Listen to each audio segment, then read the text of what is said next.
What's up, guys? This is Pedro from My Stuttering Life, where you will hear the good, the bad, the very ugly. We're gonna laugh, we're gonna cry, but through it all, just know that you are not alone. So, let's get started. This is episode number 91, and my special guest is Emmanuel Asenso Jr. He is a third-year Ghanaian American medical student at the Rowan School of Osteopathic Medicine. He was born and raised in Northern Virginia. He received his bachelor's in human nutrition, foods, and exercise from Virginia Tech and his master's in public health from the George Washington University before starting medical school. He is passionate about using medicine, nutrition, and public health as a platform and a resource to empower patients and communities to improve their health outcomes and address racial health disparities, especially those in the Black community. He is also very passionate about supporting and networking with people who stutter, as well as inspiring physicians. I am honored to have him as a guest with me on the My Stuttering Life podcast. Welcome, Emmanuel Asenso Jr. Hey, Pedro, like I'm very grateful that you could have me on today. Like it's a really like great platform that you have. I think just to be able to, just talk to those that stutter and then really give us a voice, like everything. So, thank you very much, sir. Thank you, sir. This is a huge honor, and so we have a lot of topics to cover. So let's get started. Mm-hmm. Okay, so do you remember when you first began to stutter? So I've always said that I started to stutter when I was around 6 or 7, I believe.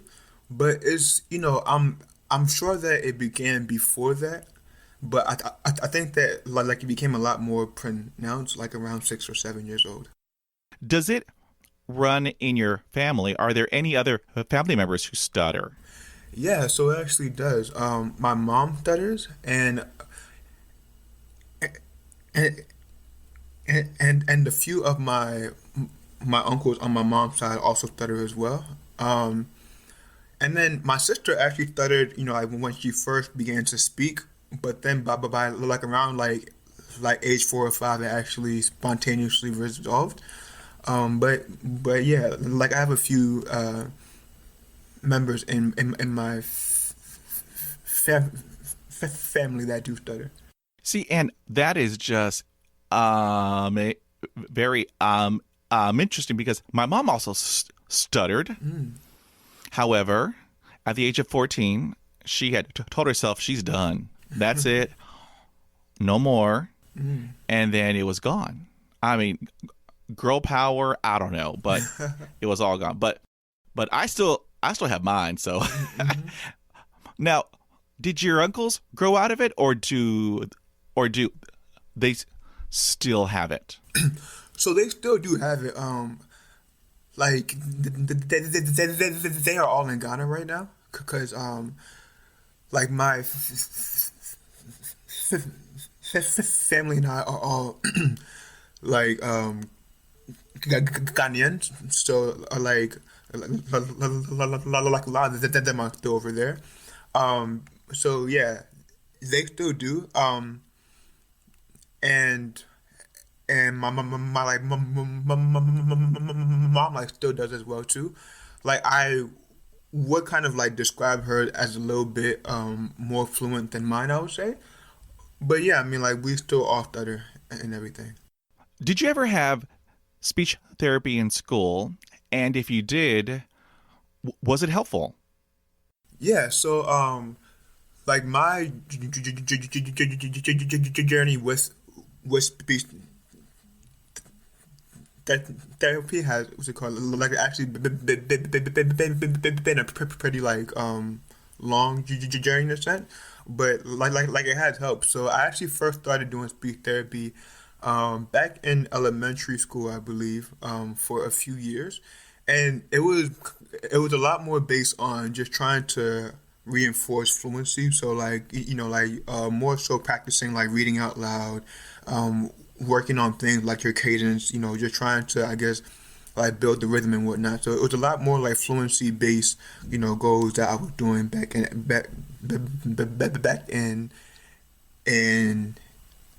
ele- elementary school. So like then like I actually stopped like I believe going into seventh or eighth grade. But then like around like 10th grade or so, I like felt like I was really holding myself back from speaking a lot in class. So it was just like I was really just trying to be proactive and then find ways to like just be a lot more comfortable with my speech. So like actually like re-enrolled in speech therapy back in 10th grade, and then continue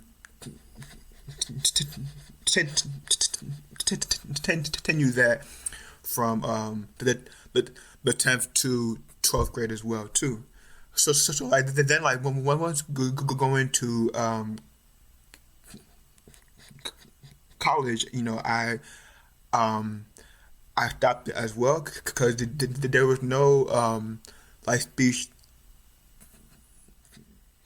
therapy like through my school. So like I stopped it, and like it kind of like I was really doing like quote unquote fine, from my freshman year and sophomore year and whatnot.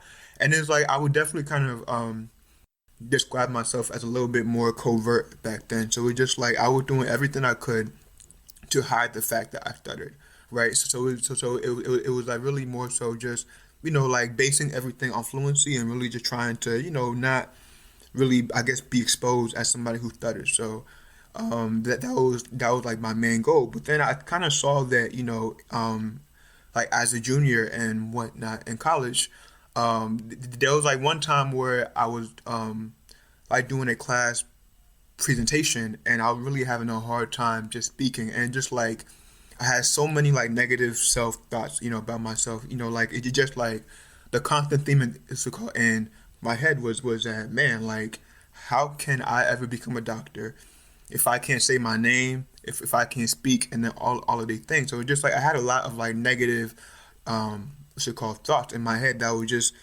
very, very much tied to the fact that I really couldn't be as fluent as I wanted to do. So I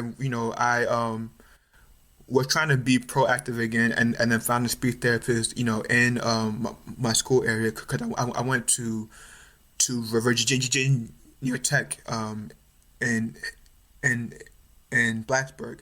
And long story short, so basically the first speech th- th- the therapist that I had in Blacksburg, um, like was kind of like doing the same things that I had been doing in high school and before then as well, and it was helpful. But then, like she left after I believe a month or so, and then the new one, like that came in, I would say kind of like changed my life in the sense that like her speech therapy was a lot more based on avoidance reduction therapy. So like it was a lot more based on really just accepting your role as a person who stutters, like being intentional with the words you're trying to say, and then like really just trying to like be very, very like introspective about the things that we are doing, to try to hide our stutter that at times can exasperate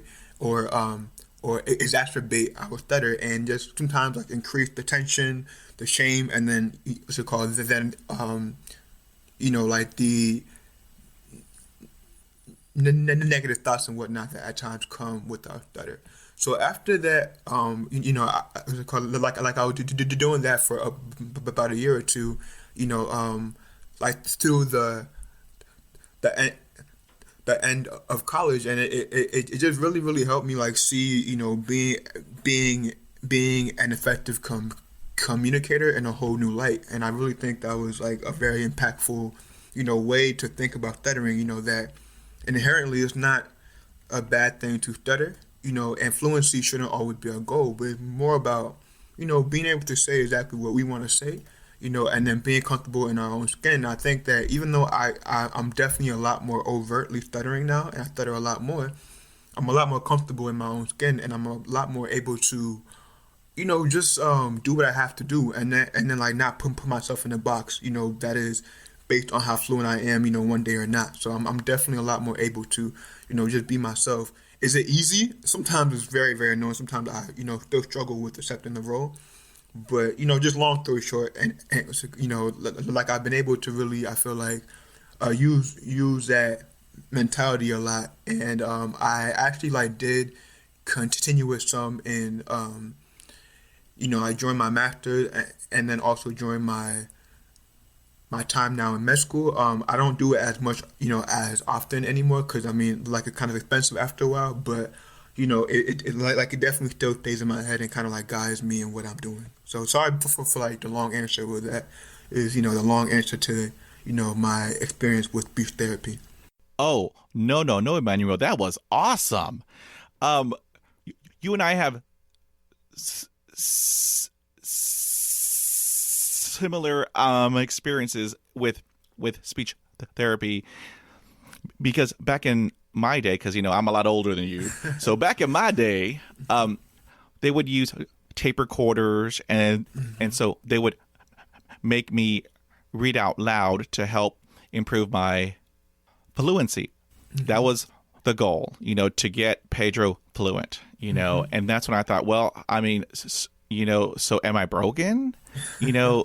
Is there something wrong with me that, I have to be fixed because you are trying to make me fluent? And during my 20 years of speech therapy, later in life, one of my therapists touched on a fantastic moment in talking about the mental health aspect.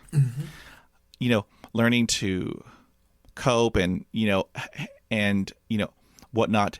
And that's when it hit me that my goal isn't to be 100% fluent. My goal is to just be Pedro. And so you had made a wonderful statement, being comfortable in your own skin. And that's what happened to me later in life. And so I really resonate with your story. Thank you for that.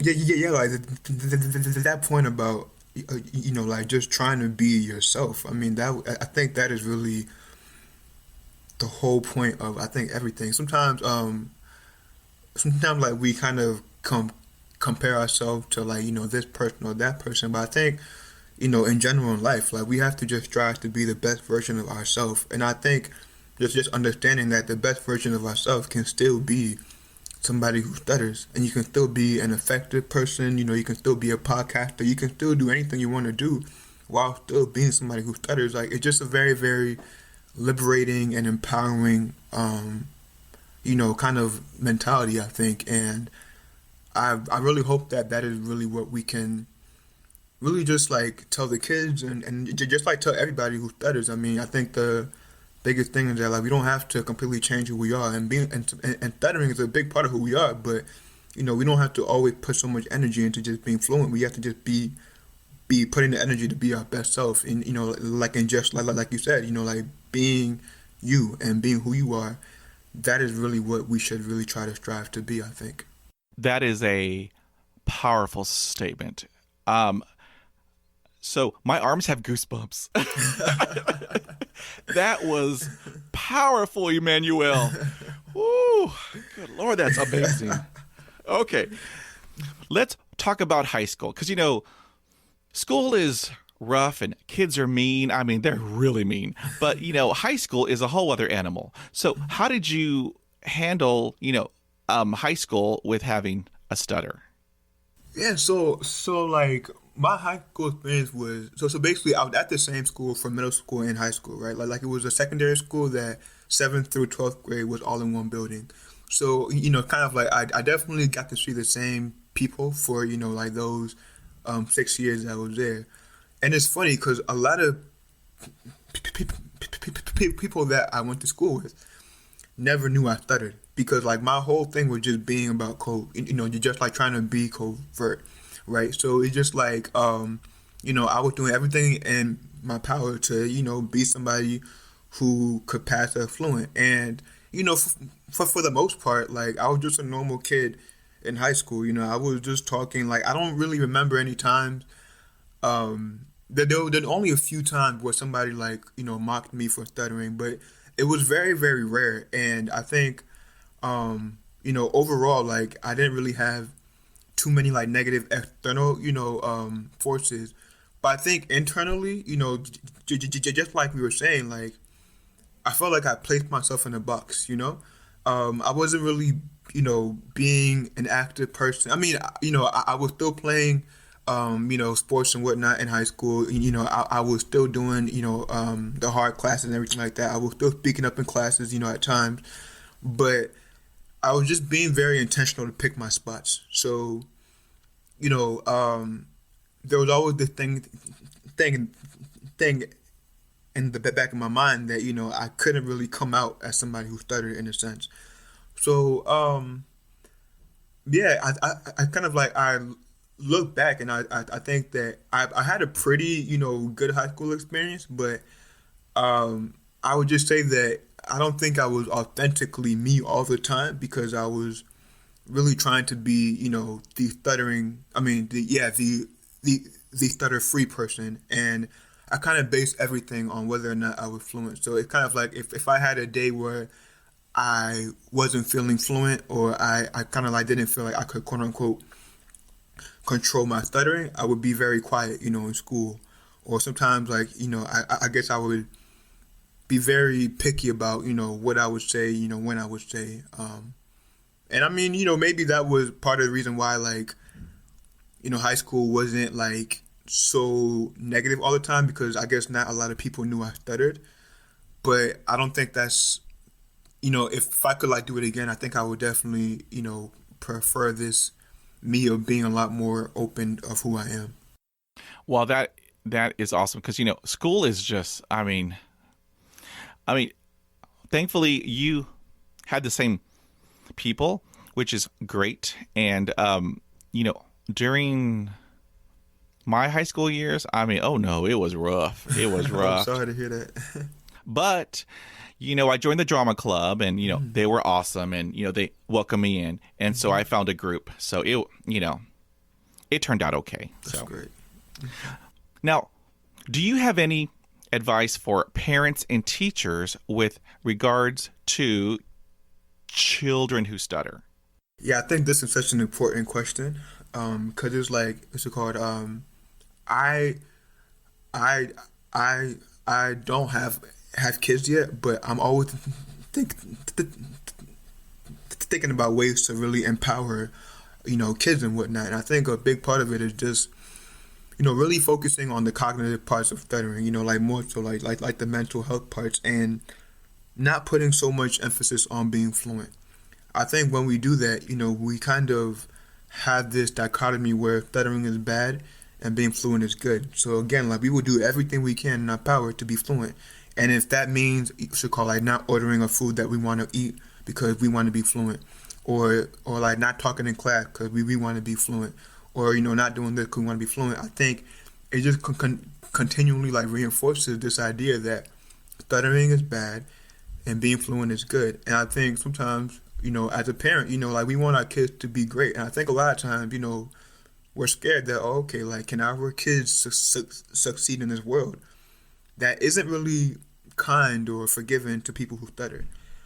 So I definitely understand that sometimes like the fear that parents might have in terms of wanting their kids to be fluent because that's what we see, like that is what is out there. Because sometimes like I I I remember how my dad was sometimes like just saying that, hey, like if you just slow down and speak, slow, like you won't stutter anymore. And it's like, Dad, like, if it was that simple, I wouldn't be stuttering at all anymore. So sometimes it's just, but it's like, it's just that, like, he obviously meant well, but he's, was obviously concerned that, he saw me struggling with something and was trying to find a way to help me. And the only way that he knew how was just thinking that, okay, if they're talking fast or if they're getting tripped up on the words, speaking slow is like, one one way to fix that. So I guess the advice for parents is just, to understand that we should really be focusing on letting our, the kids be themselves and getting away from the idea that stuttering is bad and being fluent is good, and just also like reinforcing good habits. And the good habits are saying what you want to say, being yourself, being proactive, speaking, being a good advocate for yourself. And when that what's it called, your child is doing that, it's definitely things that should be positively reinforced and should be you know endorsed and praised and whatnot. And the same thing goes with teachers as well. I really just to reinforce those positive habits and, like to try to encourage us not to do the negative habits, like hiding from things or like avoiding things all the time because we don't want to stutter. I think, having an IEP, that is worked on by the parents, the child, and, as well at the school is a very, very helpful thing. And and and IEP stands for an individualized education plan, I believe, and it's just a way to really, help students with disabilities to like get the right help and accommodation that they need. So yeah, I think it's really just speaking with the child and really helping them understand that, again, going back to this idea that fluency at all costs isn't always a good thing, and stuttering is not a bad thing. So focusing on the positive habits. And that is wonderful advice. Oh my gosh. While, you were talking, I was taking notes down because I'm learning from you. I'm still, I'm 50 years old, but I'm still learning, Emmanuel. I'm still learning. That's life, like we are lifelong learners, right? So Right. And so that was wonderful advice. Whoo, good Lord. I'm getting goosebumps all over, Emmanuel. Woo. All right. So, job wise, had you had any issues, with your jobs because of your stutter? Like, I mean, this is hard to measure, and whatnot. But I mean, we all have that instinct. But did you ever feel that you were discriminated because of your stutter, job wise? So I'm still in the school world. It's called, like, I'll be done with med school next year. But in terms of like the job wise, it's called, I like have had some jobs before. I haven't faced overt discrimination, and I will say yet. I'm very, very sure that, as I'm going through this whole medical journey, I definitely will have some more discrimination. But being a medical student is, I guess, my full-time job, and certain things, do happen where I feel like they are infringing on my ability to, learn or just like really work on my skills, right? So part of our job as a med student, right, that is rotating. So sometimes is to, work as part of the medical team. And just like a quick, example, sometimes like if we are having to, see a patient and then kind of report back to our attending, right, like the main doctor on our service, about what is going on with that patient. Sometimes, you definitely have some doctors or some, residents that are not really understanding of what stuttering is. So at times, like they might cut you off, or at times, sometimes like they like might try to speak over you or speak for you, right? To try to save time or like other things like that. So I would say that's probably like one of the only quote unquote like discrimination things. Like them not letting me sometimes speak for myself or just trying to like kind of like take my voice away or not giving me the time that I might need. And it's kind of like how I deal with it. It's more, I think, just about always being an advocate for yourself, and I think it also goes back to being proactive. Sometimes it can be exhausting always having to advocate for yourself and always having to be proactive, right? Always having to, explain what's going on, with your speech or just, like really trying to like walk other people through on how to be, a good listener for you or, to not infringe on your right to speak or to just be a medical student in general. So at times, sometimes I can tell, there are times where I might not always advocate for myself to the fullest because sometimes I'm just trying to get by and not cause a scene. But I think sometimes I have to realize that me by doing that and by playing small, I'm allowing myself to, I guess, be discriminated against or like, like not being able to really, practice my skills, and really like learn and whatnot. So yeah, I think that would be my answer to that question. Well, first of all, I want to congratulate you on medical school. That is awesome. Thank you, sir. um, you you and I are both in the club where we have master's degrees, and so.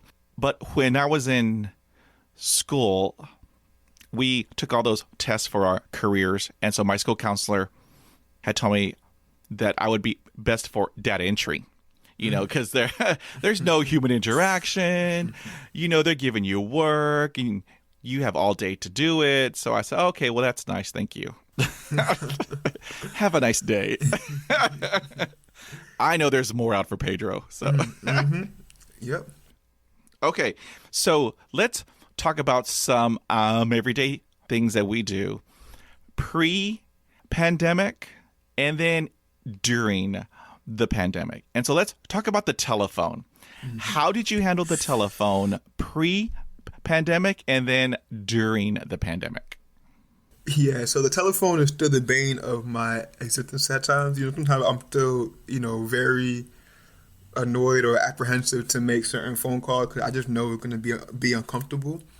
But I mean, I definitely do think that, my goal for making phone calls is just to make them. And just to endure, the times that might be awkward, but it's like being able to make a phone call, getting what I need out of it is a success, regardless of how it goes, right? So, I'm definitely on Zoom a lot more, like due to the whole pandemic. It's definitely sometimes. Honestly, I would say I like Zoom a little bit more than talking on the phone because at least they can see your face and then. Like see if you're in a block or kind of like just see you. And I think that when you're able to like see somebody, like you're less inclined to like just, hang up on them, or just like, it's just a little bit less awkward when they can see you, I think. Now, I mean, there is the element of, like, I guess them seeing like your visible, like struggles and whatnot, like in terms of the facial tension and whatnot. Which at times can be awkward sometimes, but I definitely think I do like Zoom a lot more than being on the phone. But I think that for me, like the pandemic hasn't really changed the communication as much. I think because it's kind of like before this, like my first two years of med school, I was spending like so many hours just like studying. What's it called? Like either at the library or at home. So like I was still studying a lot, but then I was also like transitioning from being on the boards part, like or just like studying for like more so written exams, like then like going to the wards, like which is actually like learning, like in the hospital and whatnot. So I I was actually like talking a lot more during the pandemic because that was when I started my third year of med school. But like it hasn't changed too much. I think I would say. Well, I love your positive attitude. You have courage for days. I mean, to hear you say, I will still make the phone call, I'm still going to persevere, I'm still going to do it, that is fantastic. Because, you know, like what I tell everybody, people who stutter, we're awesome. We are courageous. We are resilient. If you knock us down, we're going to get back up. It's all good. And then also, you know, in this new normal, in this world of Zoom and Skype and you know, Microsoft Teams, that has pushed us out of our comfort zone like a million times. Yep. Because, you know, I was good with human interaction, you know, one on one, but you know, now that that was taken away, and now we have to do, you know, Zoom meetings and Zoom presentations and whatnot. I mean, I had to practice, Emmanuel. I had to just, you know, like you, I told myself I have to do this, and I'm going to do this. Yes, sir. And so I practice and I practice, and there are those people, which I don't know if you have encountered this, but you know, on Zoom, if I'm having a block, I am motionless. And so the person on the Zoom is like, did his cable go out? Is his Wi-Fi frozen? And it's like, no, Yeah. I just had a block. And so what I have learned is that, you know, before I do my Zoom presentation or training, I tell everybody, I'm Pedro and I have a stutter. And so if I get hung up on a word, don't worry, I'm going to power through. And, you know, if not, it will take me 4 hours, but it's okay. I'll get through it. And when they laugh, I know it's all good. I got them. It's all good. So, yeah. Okay, now let's talk about restaurants because, I mean, to hear you previously, I have ordered the wrong items because it was the most easiest to pronounce. And so, good Lord, I have been there, believe me. And now during this pandemic, you know, there's drive-thrus, you know, and whatnot. How are you coping with all of that? Yeah, so with me, you know, I actually used to avoid drive-throughs like the plague because I mean, I just didn't want to have to, you know, say my order, you know, through the drive-through, right? But also it's like I don't really eat fast food that often in the first place, so it was like it kind of like you know like helped me out in that sense where I didn't really have to you know go through like drive-through that often. You know, like with the whole pandemic, you know, you actually do have the option now to like order stuff online a lot more, you know, easily. I mean, more easily. But I actually do like to at times just like make it a point to make the call, you know, like just to make myself practice, right? Or kind of like just, you know, to like step out of my comfort zone.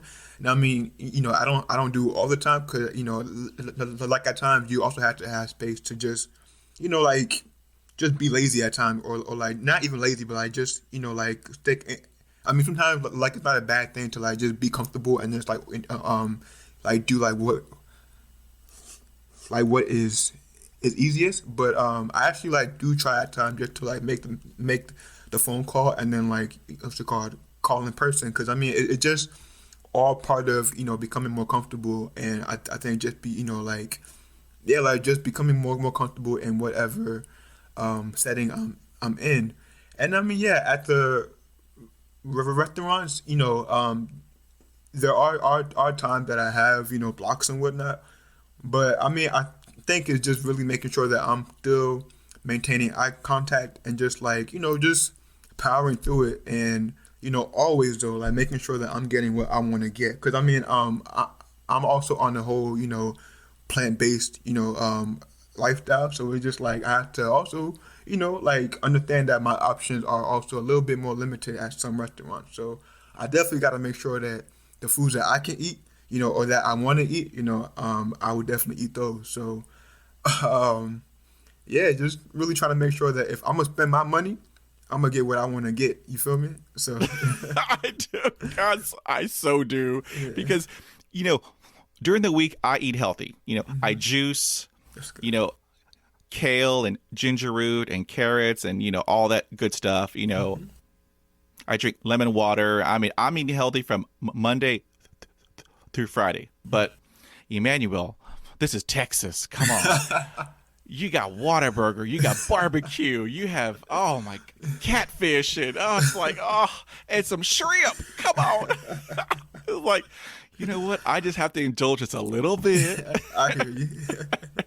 at the drive-through, or maybe I'll do Uber Eats. But Mm. yeah, it's a challenge. But like you always state, you have to power through and just do it. So I mean, I just I love your positivity. I love your mind set because you have a growth mindset, and that is just awesome. Thank you. Thank you. Now, do you think that it is a given that people who stutter have a thick skin? Yeah. Unfortunately, I think you do have to have a level of thick skin, but I also, wish that the thickness of our skin didn't have to be so thick, right? So it's kind of like like the idea that it's, like what's it called, like as a minority, right? You also have to have a thick skin because sometimes like you will have folks that don't like you because of your skin color or like where you're from or like whatever, right? So I mean sometimes like you also have to have a thick skin, but is it okay or like should you have to have a thick skin? Not necessarily, because it shouldn't have to be something that is causing that type of issue. So I would say that you know because of the world that we're in, you have to have some semblance of thick skin. But I also want to also be able to create a world or be able to like make life easier so that the level of thickness of your skin doesn't have to be so high, like just to live a normal life. So yeah, does that that answer your question? Y- yes, it does. Yes, sir. Because um, during my school years, I mean, I did not have a thick skin. I let everything impact me. I mean, with everything emotionally, I mean, it was, it was rough because, people would call me stupid. They would call me slow. When you hear that, on a daily basis, Hmm you kind of tend to believe it after like 10 years, Yeah. you know, or longer.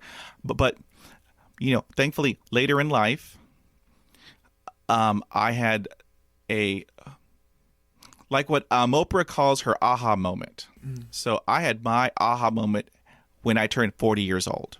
mm And that's when I said, enough is enough. Pedro's awesome. mm He has a stutter, which doesn't define who he is. It's just what he has. And Pedro's awesome. And Pedro is confident. I love Pedro. And if Pedro has a block, it's okay. He's still confident. It's all good. And that's when decades of guilt went away, embarrassment. I mean everything. I mean it just went away, and that's when a whole new world had opened up. And mm so, now it's like those who mock me, that's on you. mm You have your own demons that you have to deal with. I know that I'm awesome, and that's all there is to it. And adios. Exactly. And it's kind of like to that point as well. It's like yeah, like you have to kind of have that thick skin, I think.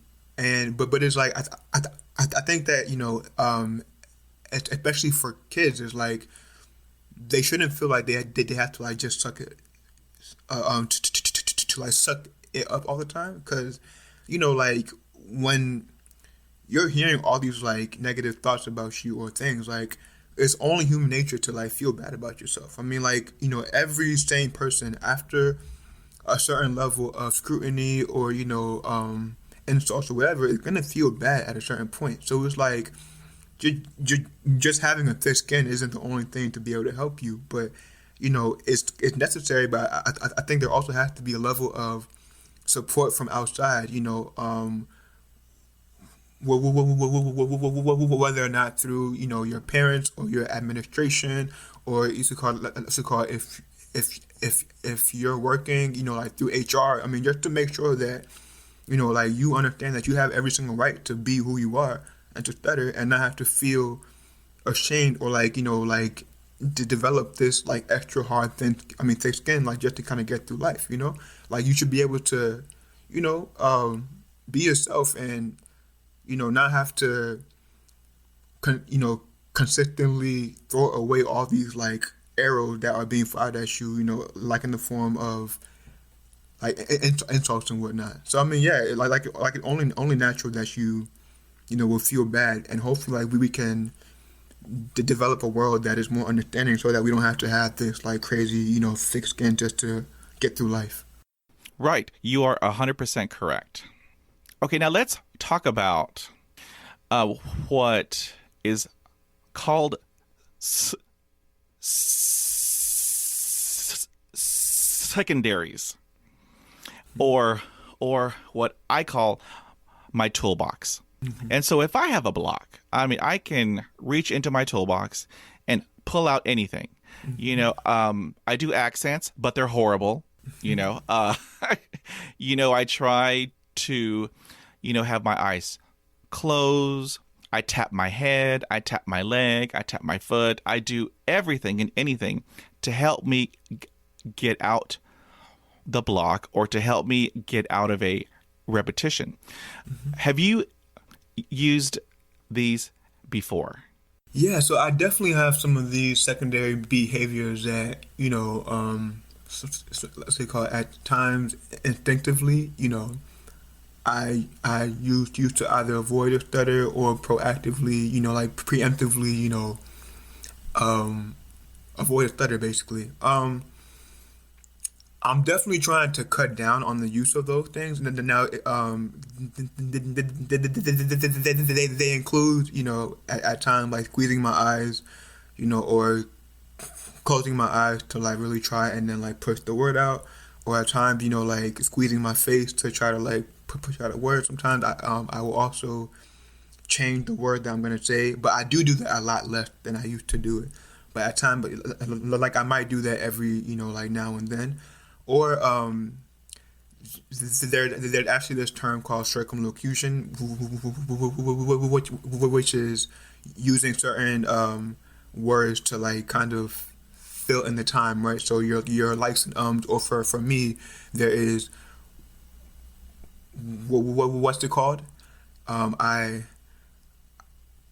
will you use those words at times to kind of like keep the flow going, but after a while, like using like those tricks at times can at times make your speech a little bit more inefficient, or sometimes like it can actually like add on to your stutter a little bit more. So I'm definitely trying to cut back on those, but there are some like secondary techniques that I've used in the past which are at times helpful. There's like one called pausing and phrasing, where it's just like being very intentional about at times just saying a few things and then just like pausing to like not only just like slow down your rate, but just to kind of fight the pressure to like say everything like so quickly and then like so fast. So that is definitely a technique that I've used in the past at times to just try to help me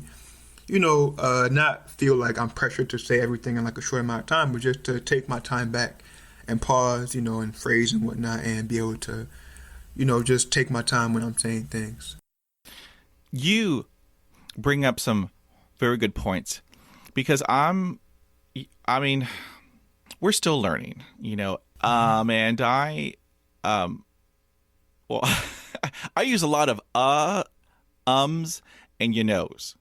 Me too. And I have been known to use all three in a row to help me get out. But now in my journey, I'm learning to just stop and breathe and carry on. And eye contact, Emmanuel. Yeah. Eye contact, because I am the worst. I will look up, I will look down, I will look all around, but I will not look the person in the eyes. And so I have to learn that I need to do eye contact. I need to maintain the eye contact. And so, I'm still a work in progress, but I mean, I'm even though I'm 50, I'm still learning, so it's all good. And that's the beautiful thing. It's like it's called you're always evolving as a person, and it's like you're always kind of like showing how you is like no matter how like young or old you are, like you are still always trying to like learn and then like be the best version of yourself. And I think that's the thing that everybody should always strive for. And they kind of what's it called, like to your point about the likes and ums and you knows, right?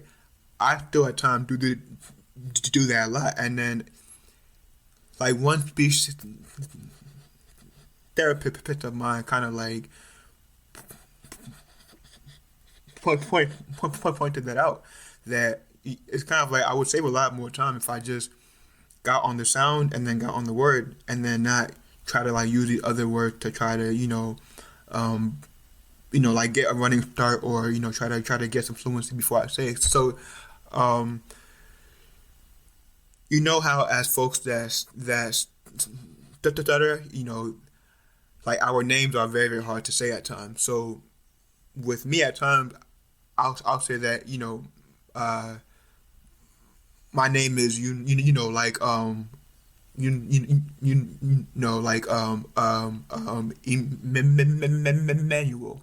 and it's just like I definitely added so many knows and ums and like, but just saying hi, my name is Emmanuel, and then stuttering a lot more on the actual name, it saves a lot more time, and it's also I think more efficient and speaking. So that kind of what is always in the back of my mind, just trying to remind myself that, hey, I can be a lot more efficient with my speech and with my words if I can just get on the sound, no matter how many times I stutter on that first syllable or whatever.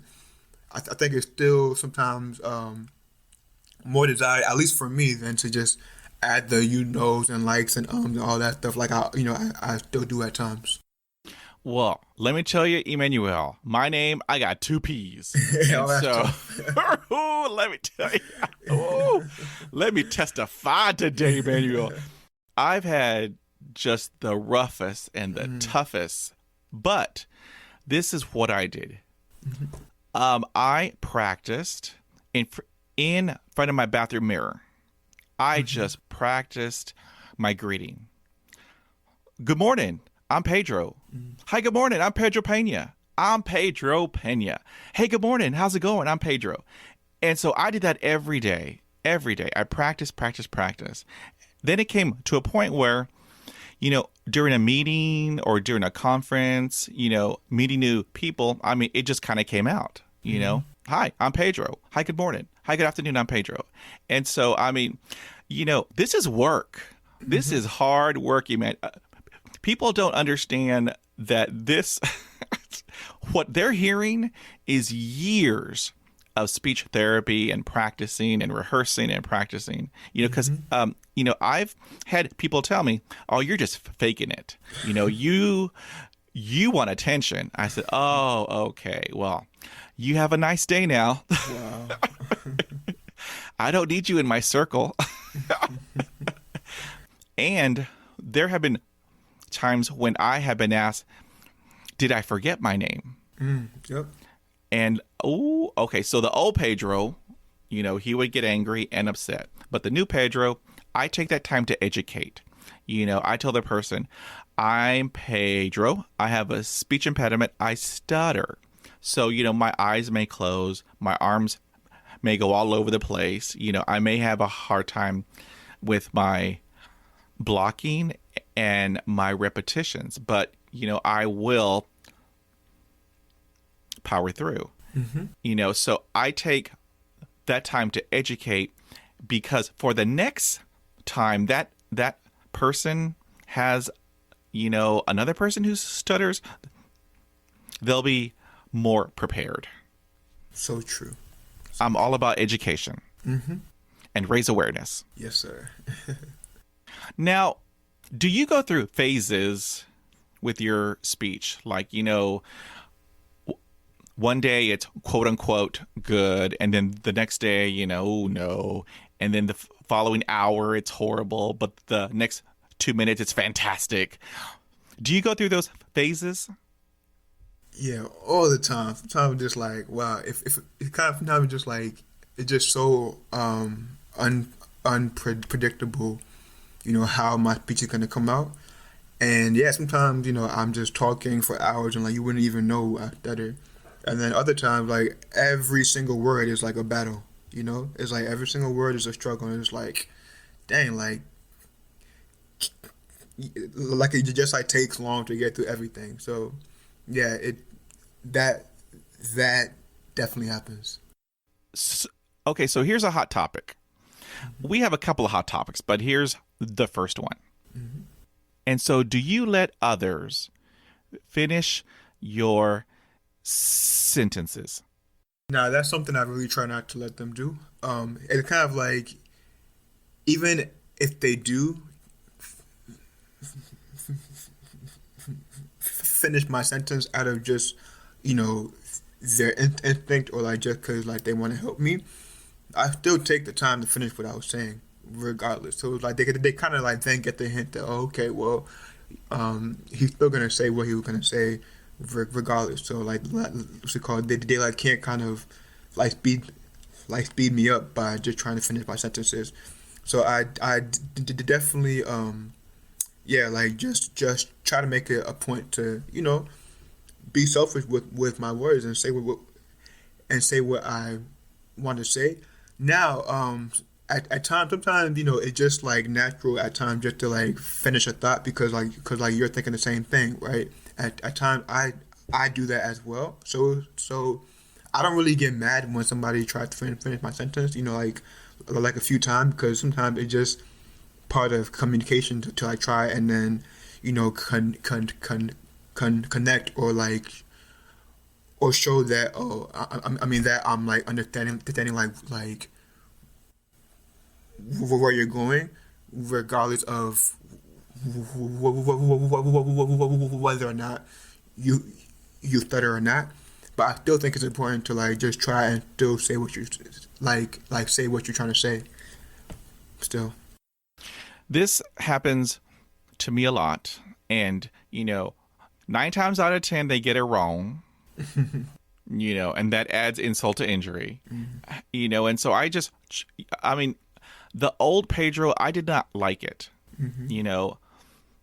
because I felt like I was broken, less than. And then when they would get it wrong, I mean, it just made things worse. But, now that I'm older, a little bit wiser, not that much, but just a little bit wiser, it's all good. But if you know what I'm trying to say, because if you don't, then no, I will power through, because what I have to say has value. Yeah. Okay. So just, let me do what I'm trying to do. If I have a block, just, let me work through it. But I mean, that's a hot topic for a lot of people who stutter. And, we all have that common denominator that we do have a stutter, and our journeys, are all different. However, there are just some topics that are more volatile than others. It's true. Okay, now, let me ask you this, Emmanuel. So, we have our good days, and then we have our bad days. How do you handle having a bad day? like, you just had a horrible phone call, you had a horrible presentation. How do you handle those bad days?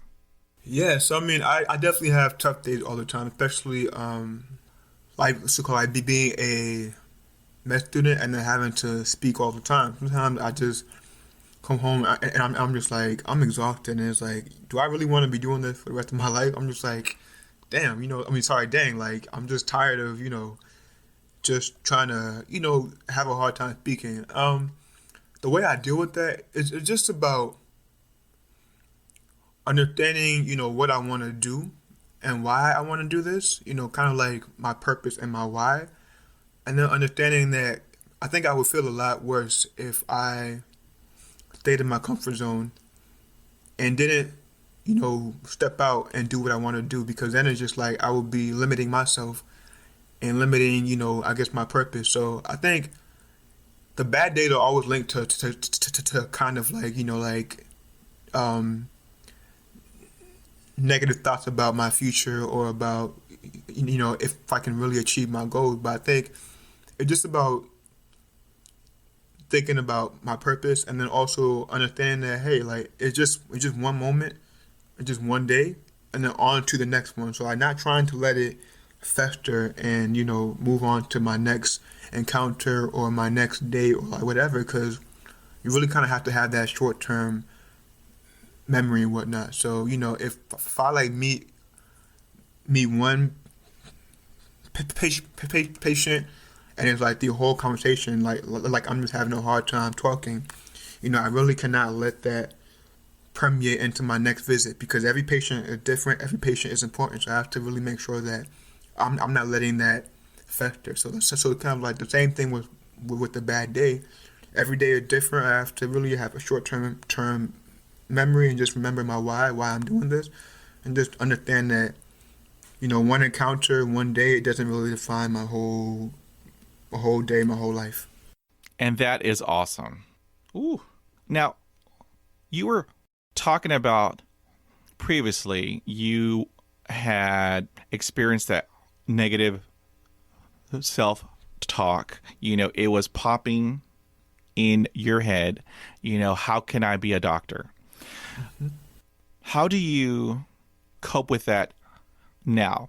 Because you were previously touching on that, but can you further elaborate?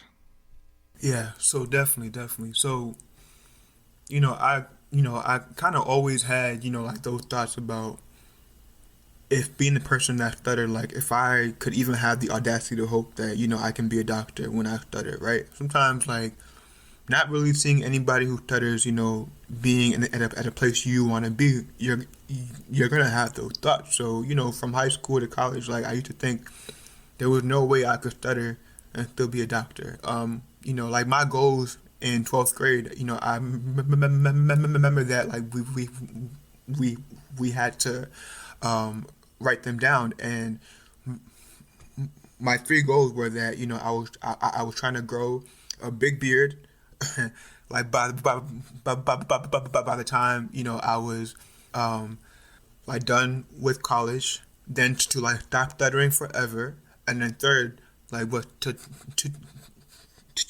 become a doctor, because I didn't think that there was any way that I could still stutter and then be a doctor.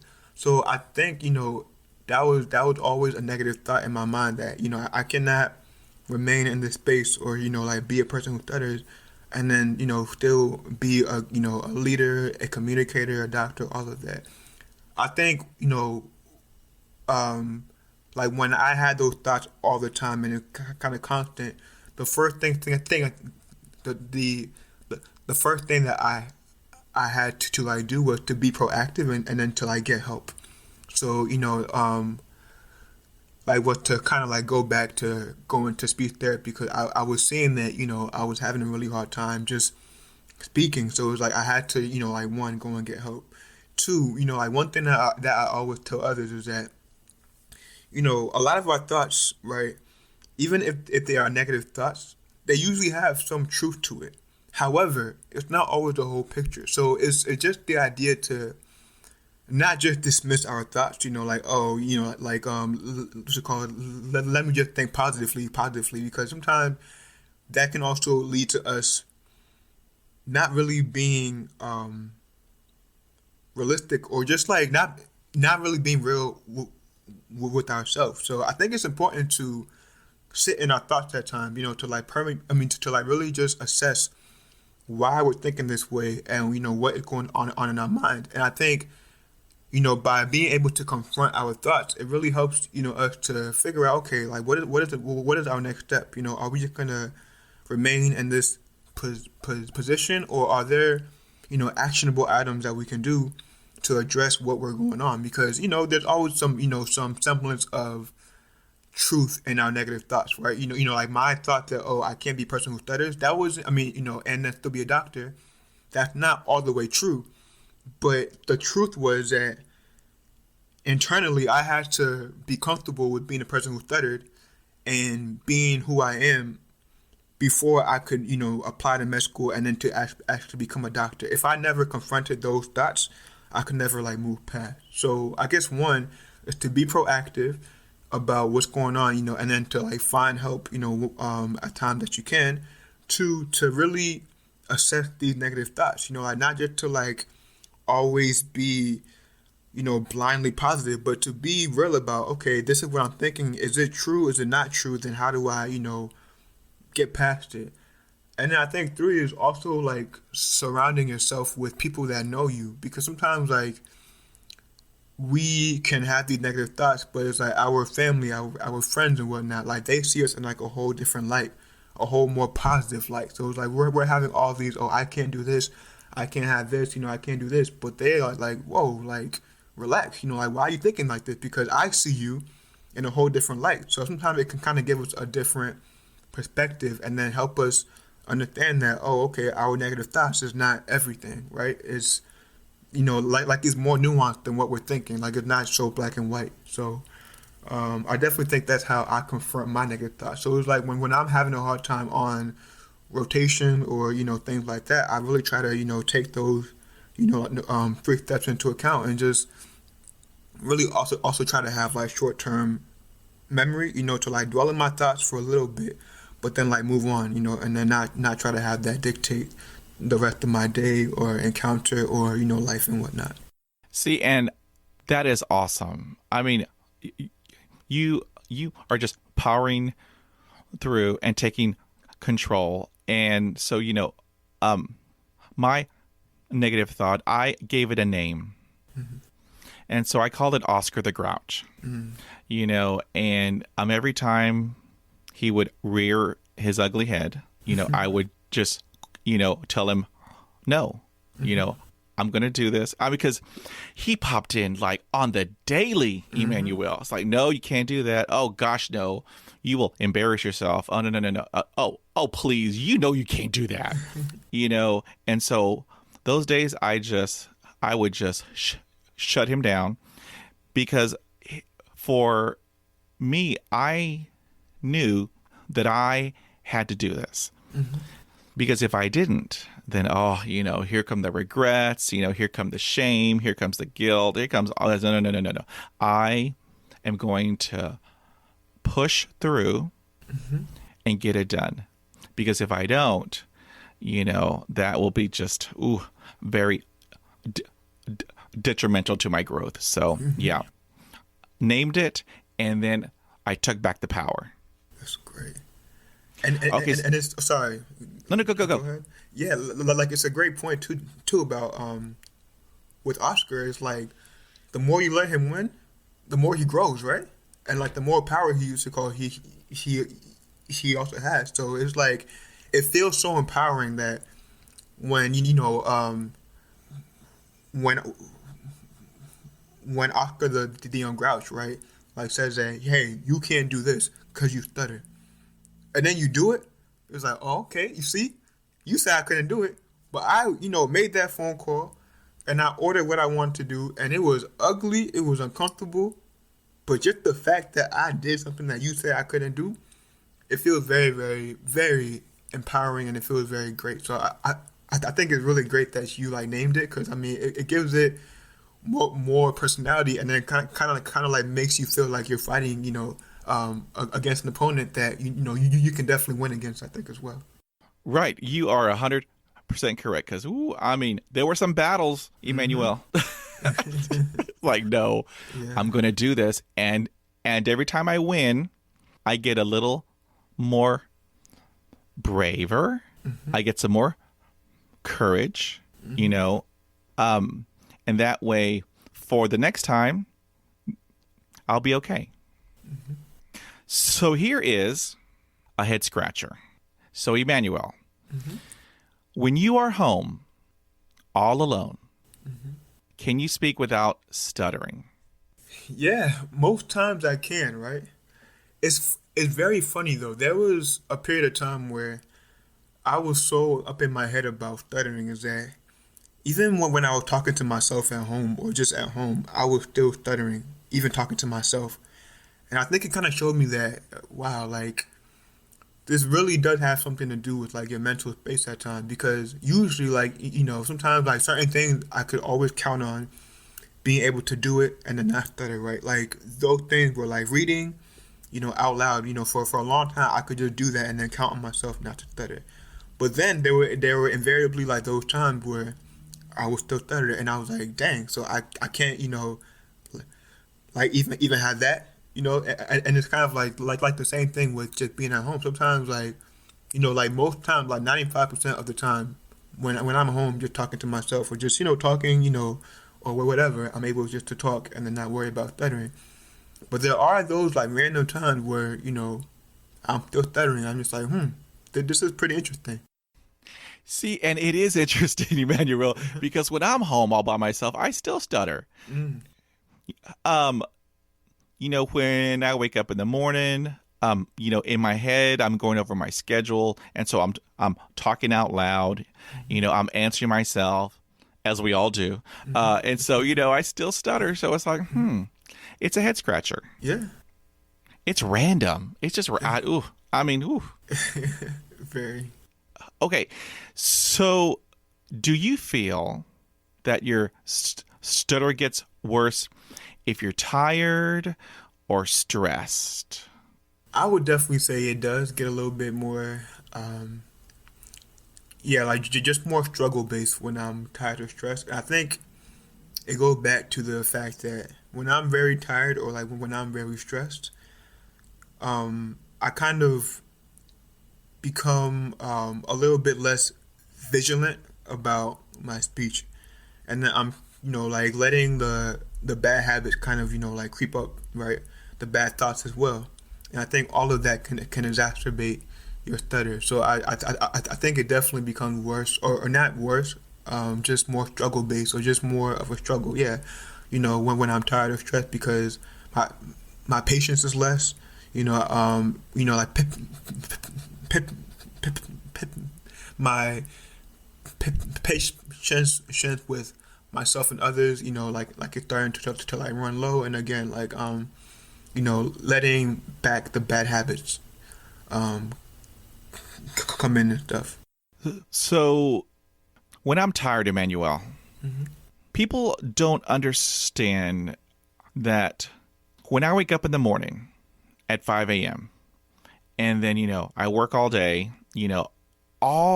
long, my whole body is tense. Hmm. I mean, every organ, Hmm. from, blocking and repeating and blocking and repeating. And then my belly breathing, by the end of the day, I'm exhausted Yeah. mentally, physically, everything. So I come home and so I plop on the couch and I mean, I don't have anything left to give, Mm. and that's when I notice I don't have my stutter. Because Mm. I don't have anything in me left. I'm drained, Hmm. and so, I think that's a little interesting. Yeah, very interesting. Okay, now, do you consider stuttering as a disability? Yeah, this is a very, very loaded question, very important question. So technically, and speaking by the book and speaking by everything, yeah, it actually is considered a disability. It also is covered under the American Disabilities Act. So, people who stutter, like, are people that have a disability when you're looking at it in terms of the actual definition and whatnot. And it's funny because, like, for a long time, like, I never really wanted to consider myself as somebody who would just quote unquote disabled because it has a negative connotation. Like, I didn't want to, be seen as I was less than or anything. I think it speaks to how the term disabilities or being disabled or like whatever, like, it has a negative kind of connotation. So like we don't even want to assume that label. So kind of like they're trying to like rebrand it, I think, to talking about people with differing abilities and not really seeing it as disability. But in terms of stuttering, as a disability, I think it's important, like, nationally, to understand that people who stutter, we deserve certain accommodations and whatnot because we have different experiences in life that we can't just like we have every right, and like we are entitled, I think, to have certain accommodations because it's only fair. So I think yeah, like it's been a hard, or like a long road, I think, to um be cool with, I think, calling myself somebody who has a disability, because sometimes, like, you think more about those that are not able to use their limbs or their legs or arms or whatever, or like other things that, like, we kind of more traditionally see as a disability, and like we might not feel like, oh, okay, like we fall under that category. But people with with differing abilities, it's like a very, very broad spectrum, and I don't think that we should carry the stigma with it, and I think we should feel empowered to make sure that we are afforded the accommodations or just the respect or just the understanding that we deserve. How cool. Awesome, awesome, awesome. I agree with you 100%. Okay, now here's another hot topic. However, I know you're in school, so I don't know if this applies, because when I was in school, my dad gave me a warning: you stick to the books, no dating. So let me ask you, Emmanuel. So, dating is, I mean, it's stressful for everybody. However, for people who stutter, it's a little bit more difficult. How do you handle dating with having a stutter? Yeah, so I mean, so what's it called? I'm in school still, but I'm kind of grown now. I'm 27 now, so I'm definitely nearing that age where I'm thinking about marriage and then all of that stuff. Um, I think in general, like, people are very. I mean, at least from my experience, like, people have been pretty cool or just like understanding of me and my stutter. I think especially because, especially like going into a date, like whether it's a first date or like meeting somebody or anything. I think because I'm a little bit, I mean, like a lot more comfortable in my own skin. It's just like I'm just speaking, whether or not I stutter or not. It is what it is, and I think because of that, it's like it forces them to become comfortable with it as well. And I think it's also a pretty unique thing, and I think it's also interesting as well. And I think a lot of people also respect and admire, your perspective and like the things that you've gone through. So I think as long as you're being yourself, I think a lot of folks, like, they really don't hold it to a negative light too much. I think too is like it also, I've seen like with folks that I've dated or like just like friends as well, it makes them a lot more comfortable, I think, to share what they're going through when they see that you're very comfortable in your own skin and talking and stuttering and just, like being able to share like with what you've gone through. It also opens the door for them to, like kind of like put down their wall and just become more comfortable and then like just more open to be themselves as well. So I mean, sometimes, it definitely like nerve wracking, I think, especially like when you're younger, trying to, you know, navigate that because like you don't know how they're gonna react, and if it's gonna be a negative reaction, or if you're gonna get laughed at or whatever. But I think, at least from my perspective or like my experiences, um, when you are very comfortable in it, and when you are able to just focus on your content and just saying and just by being yourself, I think it really does it doesn't really hinder the dating experience too much. And obviously, like, there are going to be those that might not rock with you or might not like you as much after you started, but then it's like, all right, cool, like, good riddance, like, like, I know who I am, I know what I bring to the table. If you don't like that because I stutter, I mean, that's on you. Like, there's a lot of other folks that would be very cool with this. So yeah. See, and you are 100% correct, because what I believe is that, I can only speak for myself. My stutter, it shows me who you really are. Mm-hmm. And, those people who are not worthy of my time, adios. Mm-hmm. Have a nice day. And, those who are courteous, those who have respect, Mm-hmm. those who have integrity and compassion, I hold on to those people. Mm-hmm. But, all those other ones who, they roll the eyes, well, see ya. Yep. Yep. I don't need ya. Mm-hmm. Okay, so what do you think about all this new technology? You have Google Home, you have Alexa, and then you have Siri. Do you think that all this new technology is helpful or hurtful for people who stutter? I definitely think it can be both. I think if you are trying to say something and Siri and Google Home and Alexa, like, they don't understand you, it kind of gets a little bit frustrating, like, to try to use those products. So, I mean, sometimes it can be a little bit annoying, I think, and trying to do it. I think, too, sometimes, like, with technology, it can also, solve certain problems that she might have. So I think that it can definitely be, I think, used, especially if somebody, might feel more comfortable using those to communicate with others. I think it can definitely have its place. And I think, with all the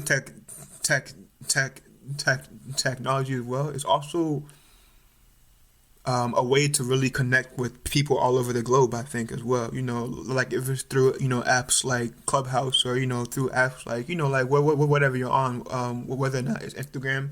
I mean, now that is more like social media versus technology, but I think if used correctly, it can definitely help, I think, like, bridge certain gaps. And I think also just, also, like, raise more awareness too, I think, as well.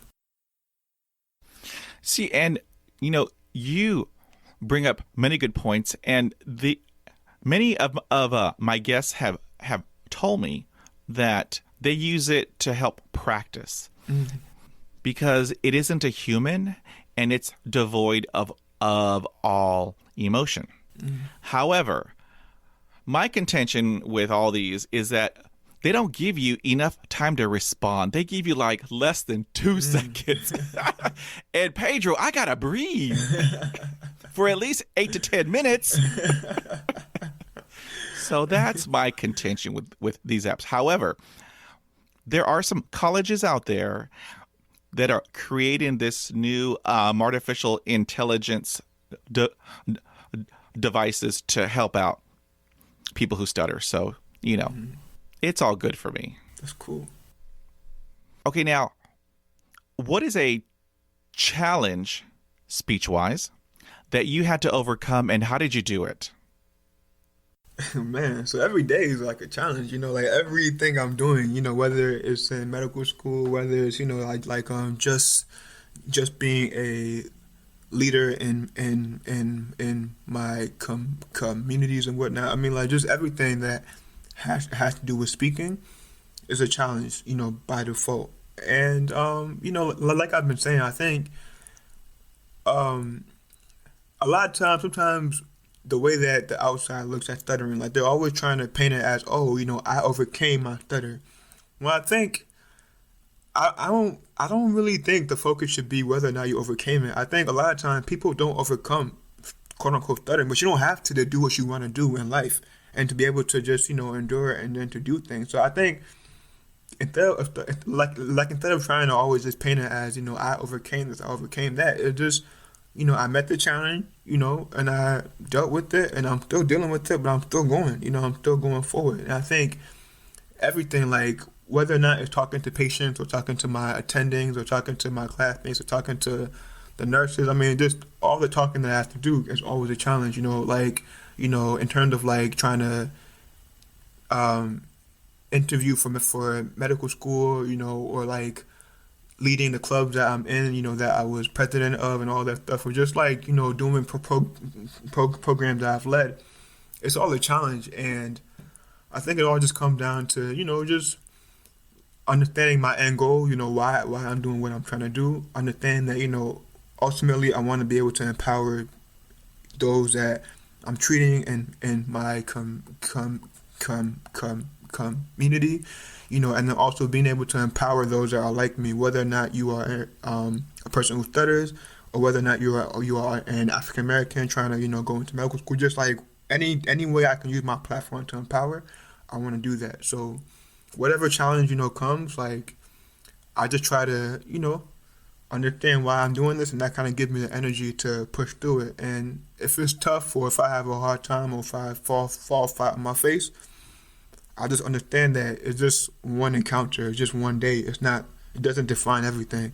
So I just got to keep on, going, and then like trying to keep on like living to fight another day. And, in 10, 20 years, I'm going to look back and be like, oh, okay, I'm where I want to be, and I was able to do all these things and challenge myself and step out of step out of my box, and now I'm doing things. So yeah, like I think, yeah, that's probably like my answer to that question. See, and that is awesome. I mean, whew, Emmanuel, you are just hashtag fantastic. I mean, I love your positive attitude. I mean, you're just giving it your 100% all. You How got to, cool. right? Exactly. It's called survival. Exactly.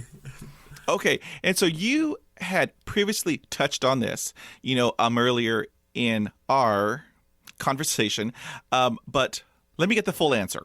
So, do you think it's okay to stutter, or is it important to keep chasing the fluency gods?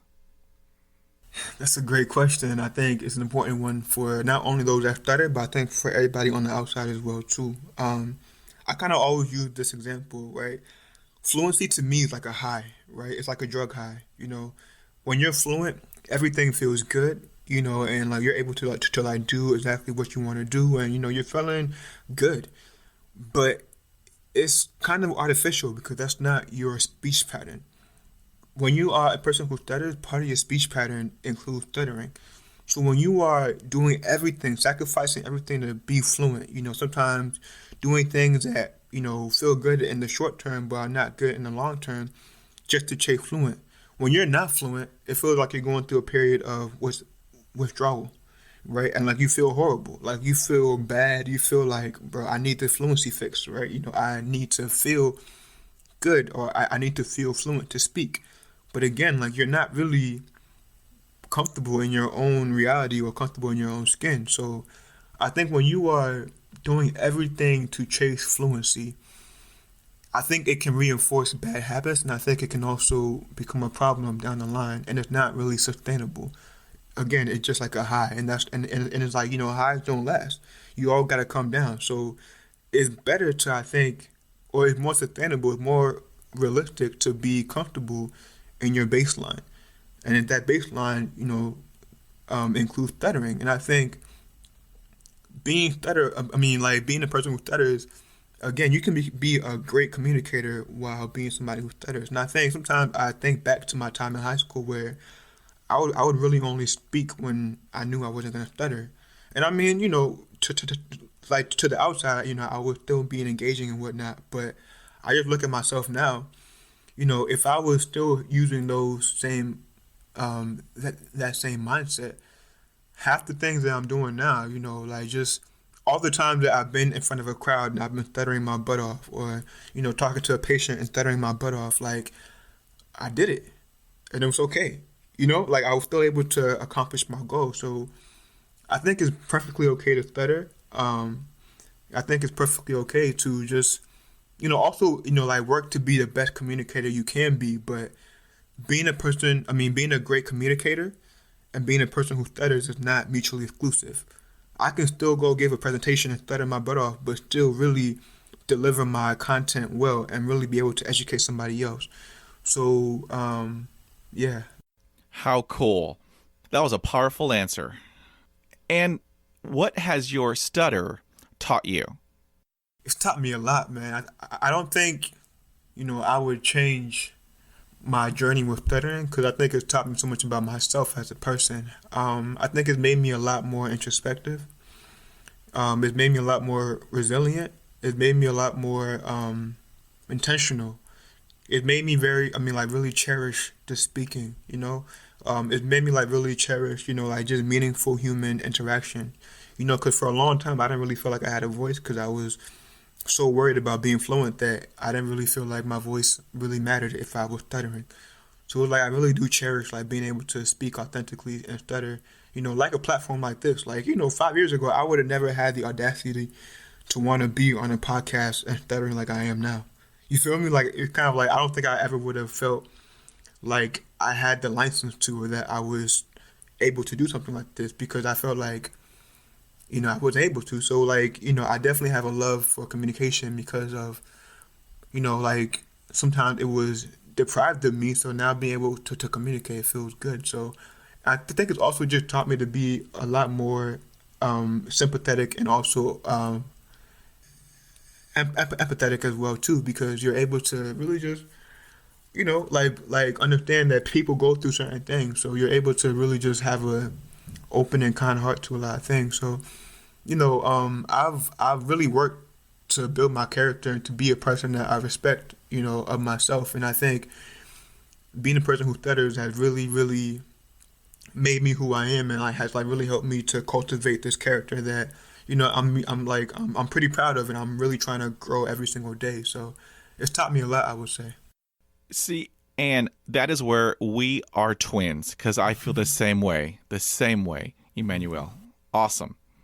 So what advice would you give to another person who stutters? Now you have some great questions, man. I think you've been from step one, just hitting these great questions. I'm covering every angle. Yeah. Man, I think it really comes down to it's okay to stutter. It's okay to be a person who stutters. It's alright. It's not that deep. It's not a negative thing. And I think once you unlock that door, you realize that communication is so much more than just being fluent. And when you are able to do things like make eye contact, say what you want to say, and just be intentional with what you're saying, and be a good listener. I think those that stutter, like a lot of time we are grown into becoming better listeners because we understand how important it is to listen. So I think, again, accepting the role of somebody who stutters and being comfortable in that skin, it opens up so many doors. And I think, again, it's kind of like that example. For me, if I'm trying to order food, it feels so much better to stutter and get what I want to get than to not stutter and then to eat something that I don't want to have. So I think it comes down to, again, understanding that it's okay to stutter, and two, getting help is important. Being in a community or being in spaces where you are around those that stutter, and you can also get help, whether it's from a speech therapist or if it's from a group like NSA or something like that. I think having that community is just so powerful, because you get to see folks that are doing big things, that are lawyers, doctors, hosting their own podcast, content creators, like all these things, you're able to see that, wow, like I can be a person who stutters and still accomplish my goals. So, yeah, it's about getting help, so surrounding yourself with the right people and feeling okay about the fact that you stutter because it's not a negative thing. It doesn't have to be always a negative thing. See, and you bring up a good point. I mean, there were many great points. One of my previous guests, Christopher Constantino, he has a statement where, where stuttering is different. It isn't a defect, and that I truly believe. And so, I mean, I agree 120% all that how you responded. So cool. Now, if you had the opportunity to be on the world stage, I mean, you had the world's attention. If you could give the world some insight about stuttering, what message would you convey to the world? Man, what's it called? Again, a great question. Like, this is really making me think, and I like these types of questions. Man, I also really want to be somebody who is speaking on the world stage one day. I have like goals and dreams of speaking on a large platform. That's part of why I want to become a physician, because it's part of having a platform. And I think the first thing I want to do is to be able to speak on the highest stage and to stutter openly. Stutter on my name, stutter on whatever, just to show people and just to show that, like, like on Little Kid, that feels like, oh, I can't stutter and still do what I want to do. I want to be on that highest stage and stutter. I think it shows others that, okay, this person is stuttering, but I still understood what he was saying. I still got the message, and that's really what it's all about. And, they're still a person that's intelligent, and I think by doing that, you can kind of dispel those myths that also call, not only the myths, but the stigmas that are also there, that, folks that stutter are not confident, or, like they're nervous, or, like they're doing this because they don't know what to say, or whatever, or like they're not as smart, or they're stupid, or whatever. Like when you are being authentic in yourself, on whatever stage that you have, it really provides that representation and shows you, that, hey, like these stigmas are not based on facts; they're not real. So I think that's an insight. By just being myself, I think it just gives you the, a view into what it is to be somebody who stutters. And I think just really showing folks, who you are and like your values and whatnot.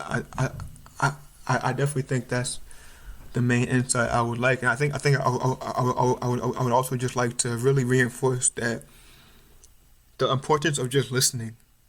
Like that's probably like the main message that I like to give those that don't stutter is just that just listen. Just let us speak. Give us our right to speak, and like because our voices, our words, like they all hold weight, they all mean a lot. So, and also that if you are diminishing our voice, you lose out on us, because we have so much to give, so much to offer. If you're not giving us that extra minute or two, like you're losing so much. So why not just afford us some more time to speak, some more patience or whatever, and we can all, together do some big things, like do some amazing things, because we have a lot to offer as well. That is a powerful message. Ooh, okay. I think I have my last goosebumps. That was awesome. Okay, so now, Emmanuel, you were talking previously that you were on the new app Clubhouse. All right, so I gotta pick your brain because I am also on Clubhouse, and so what? Okay, because it's audio only. Mm-hmm. There's no video. There's no texting. I mean, it's just audio. Give me your thoughts, your opinions, your perspective on this new Clubhouse app. Yeah. Clubhouse definitely has its pros and cons. Like when what's it called? Like when I first got on it, I was pretty worried about just speaking, and then all the awkward moments that might happen because might have a block, or I might be stuttering, and then like folks might think that, oh, like it's either breaking up, or like just being confused, or just like being cut off, or whatever. And then sometimes like always just hearing other folks that are just so eloquent and just so fluent at times can make you feel a little bit inadequate. So sometimes I definitely did have a little bit of a struggle at first.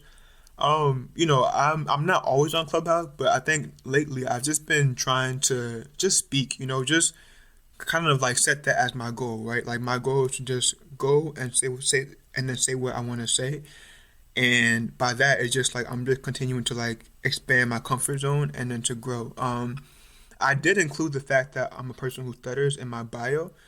I think for two reasons, right? I want to be able to have folks, you know, reach out to me and connect, right? Because it's like we had that in common. So like I'm definitely, always open to connect with those that stutter. So I and and included it, on my bio for like that reason. And also it was like if like folks like read my bio and then like see that I stutter, like it might also help them understand like what's going on if I am stuttering like during a meeting.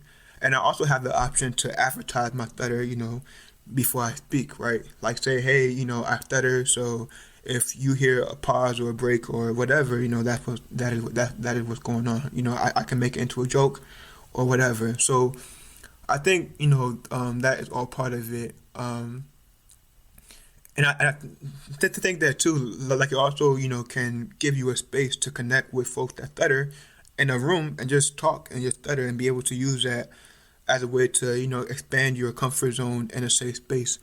So I mean, I definitely think it has some good you like usefulness, and it just really I mean there's always a chance that there might be folks that are ignorant and like don't really afford you the time and the respect to listen to what you're gonna say. But that is just life. But I think there's also a lot of like good uses for it too. See, and that is interesting because the first week that I was on the app, okay, the first room, I was in this room of like 1,900 people. The speakers were Grant Cardone. You had on there Tyrese Gibson, Tiffany Haddish, Tony Robbins. He popped in and out, and I mean, you know what? I wanted to hit that hand button to raise my hand and speak, but Oscar, he came up. Emmanuel. I hear you. It took me, I kid you not, it took me a week because the physical reactions were so severe. I said, no, okay, let me just take a break, and breathe, focus on my positive affirmations, just go for a walk, go by the ocean, and then just come back to it. Mm-hmm. So the first week, it was extremely overwhelming, very intimidating because, I'm hearing all these people speaking, and I know that I should not compare myself to others, but this was a brand new app. I mean, I was feeling extremely overwhelmed, and I let it get the best of me. Mm-hmm. Well, after a week, I said no more. I said no. I am in control. Pedro is in control. Mm-hmm. That's when I just hopped on there. I was in a room titled Positivity and Mental Health. I raised my hand. They moved me up as a speaker, and then I disclosed my stutter. And then, I gave my little 2 cents, and then I got off. And let me tell you, everybody was positive and compassionate and respectful. It was wonderful. It was wonderful. And that helped me to gain a little bit more confidence. And so, you know, I believe that Clubhouse is a great tool to have you learn, grow, and connect. And, it's highly addicting Yeah. to be on Clubhouse. There have been rooms that have been going on for days, They just change out moderators, and so I just said, no, I am not there. No, I'll just hop in. I will, add value to the conversation, and then I'll get out. Because I've met some really awesome people on Clubhouse, like you. And so I think that, for people who stutter, this will be a great tool for us. Because when I joined like a month ago, there were no clubs for people who stutter, Now they have one club. It's called SWAG, SWAG. And then there are others being created as we speak. And so I am very proud of our stuttering community jumping over that hurdle and just putting it out there and creating clubs to have us grow, learn, and connect. That's like it's so amazing, and it's like to your point. I think at times we're so afraid of like others' reaction, because I definitely like know that I was too, but there are actually a lot of folks that are understanding and they actually just listen. So it's kind of like I think that it's really really great that like you were able to just like what's it called like just take that step that first time and then talk in that group, because like you also just exposed a lot of other folks that had no idea what stuttering was to what stuttering is. And I think that like being on these types of platforms can also like just build awareness. Like awareness as well too, I think. And yeah, I mean it's definitely tough, and I think that everybody is on their own journey. So like not everybody has to feel like they have to speak in a group if they're not ready. It's okay if you're not ready. I think sometimes like what's it called, like we like might have days too where we just don't want to speak up, and I think that's okay sometimes, right? Because it's not also just us. Like there's a lot of folks that also don't stutter that don't want to speak up as well. So Right. but I think it's like if we're still just trying to fight Oscar day by day and not let him win all the time, we're doing ourselves a good favor too. And I agree 1,000%. Well, Emmanuel, I have had the best time. This has been a fantastic conversation. I think you are #awesome, #courageous. I think you're phenomenal. I mean, you're in medical school. How cool is that? And so I want to thank you for spending some time with me today, and then talking about your journey and sharing it, because I believe there's healing in that. And so, I want to say thank you. I hope that this will not be our last conversation. Like down the road, let's do this again, because I think you are amazing. You are a bright light, and so, I mean, I can't wait to have the next conversation. Man, this is called. Thank you so much for your kind words, and you are also like amazing as well too to like build this whole like the podcasting platform that you're doing. What's it called, your page and everything like that. Your amazing questions. Like you are a great host. And it's been great to talk to you, and like you have, what's it called, you've also like taught me a lot about things as well, and it's been great to just like be able to talk with you and just like share stories, and then I definitely hope that I can like come on one day and like in the future as well, and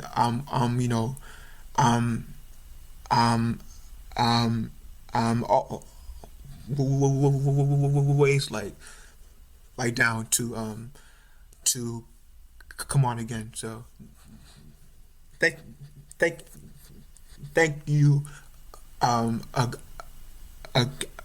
again. Well, this has been a great honor. And so I have the best listeners in the world. Actually, I'm in 45 countries. Okay, so what if my listeners wanted to reach out to you to have a conversation, and whatnot? What would be the best way to reach you? Yeah, so the best way to reach me, I would say, is starting off by just, reaching out on IG, like if you do have one. If you don't have one, I do have an email. You can just email me at Asenso, ASENSOE5 at Rowan.edu. And then my IG and Twitter are both Dr. underscore JAY 125. And yeah, what's it called? I'm always down to like just connect and talk and learn and then help from like those that I can as well. So how cool. We will post all those links in the podcast notes. And so one more time, I cannot say it enough. Thank you. I hope you have an awesome afternoon. I want you to be well and stay safe and take care. Thank you very much, and you too, sir. All right. Thank you, sir. If you like this podcast, head on over to Apple Podcasts. Subscribe, rate, and review. Thank you for listening, and we will talk again.